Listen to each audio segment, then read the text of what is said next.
Now, Monica, coming first of all to you, the second Mind the Gap report outlines the main barriers to I&D success and the key actions that organisations can take to firstly strengthen performance, secondly manage risk, and thirdly accelerate progress through their I&D programmes. Can you please share with us some background about the report and also elaborate on these findings? Yes, thanks, Yindi, and hello, everybody. Yes, so Baker McKenzie commissioned a survey of around 900 inclusion and diversity and HR leaders in an in-house employment council to really understand what their priorities were and also their reflections on some of the challenges that they're facing. And they were drawn from the US, a number of countries in APAC and EMEA and the UK, and also from 6 different industry sectors. And we also interviewed ourselves a small number of clients to get their thoughts and drew on some of our own thinking and experience from working with clients. And I think the overarching message really from the whole survey and the report is that there is a lot of good intention. I think companies really do understand the business case for inclusion and diversity, which, as you know, is clear from a number of studies on things like investment performance and risk management and so on. And they see demand from their investors and a range of stakeholders, including their employees, for progress.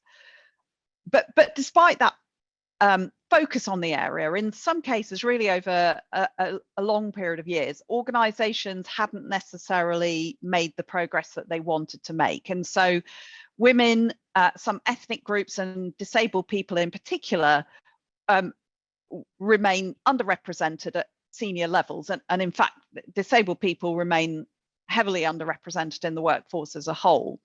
And so employees and senior leaders are frustrated by this. And our respondents reported that they want to see the company go further, and in some cases further than the law allows.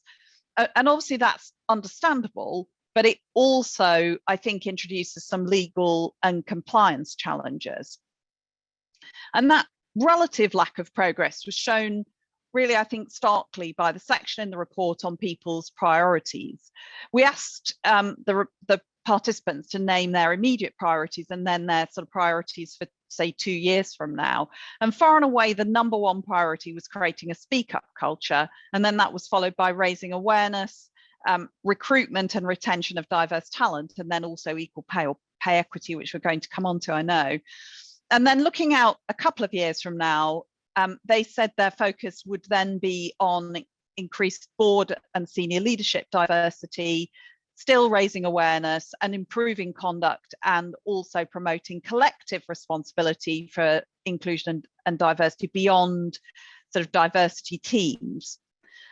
And I think pausing there, in some respects, I think it is surprising to see awareness raising in the top 5, given that certainly for us, inclusion and diversity has been a topic on the agenda of so many of our clients for such a long time. Yeah. And some of those we interviewed were also surprised to see speak up as the number one priority, particularly in the regulated sectors where there's been a lot of investment in that as well. But interestingly, one of the people we interviewed said she would have been surprised, but for the fact that actually that result was confirmed by their own internal survey, that people didn't always feel that they could speak up. And I think it's increasingly clear that inclusion and diversity and that sort of promotion of a sense of belonging and psychological safety are key to both avoiding groupthink, but also to having that kind of culture of everyday challenge and speaking up. And then I think there was probably less surprise that recruitment and retention were in the top 5, and that definitely reflects our experience working with clients. But again, clients have been really focused on recruitment for a number of years. So the fact it's still such a high priority suggests people haven't quite made that progress they wanted. And also that the pipeline is still very, very leaky. So I think recognizing there's more to do there, as well as the sort of point about pay equity and thinking about, you know, the challenges, particularly in terms of how some work is valued.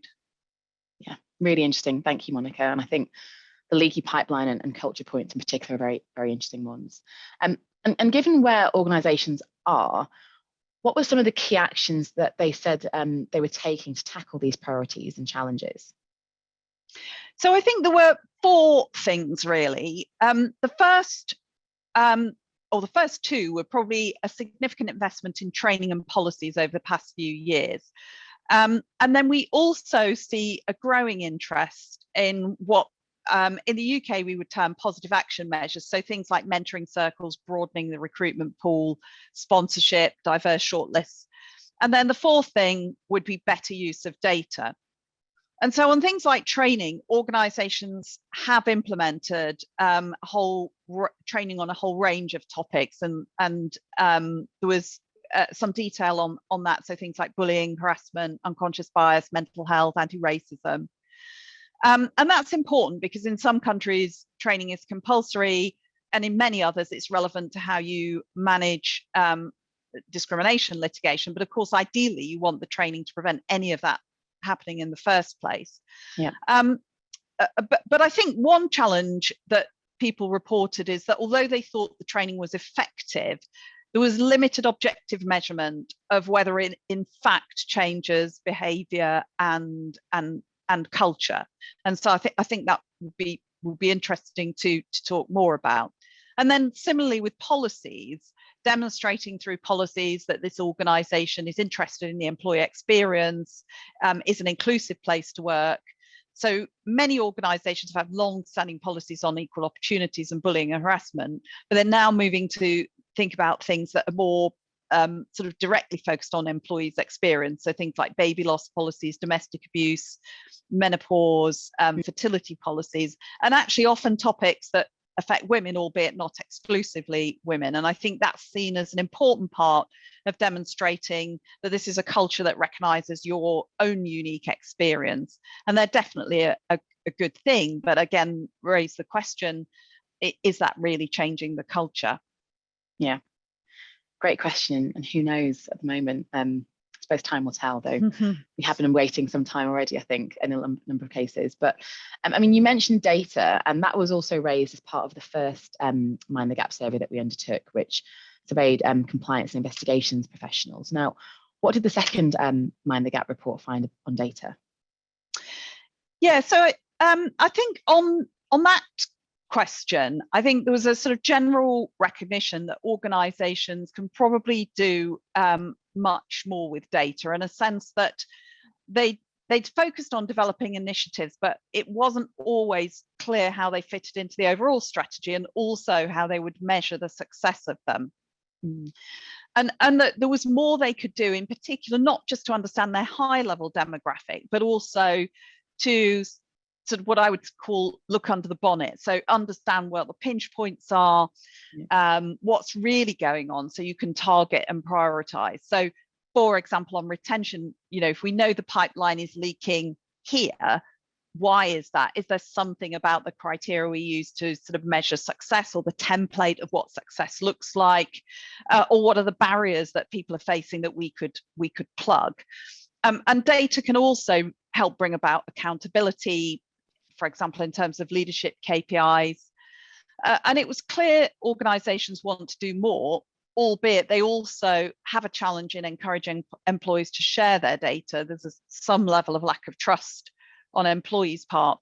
And obviously, as you'll know, there are legal challenges. People commonly collect data on sex, but data on ethnicity, disability and LGBT plus is more challenging legally.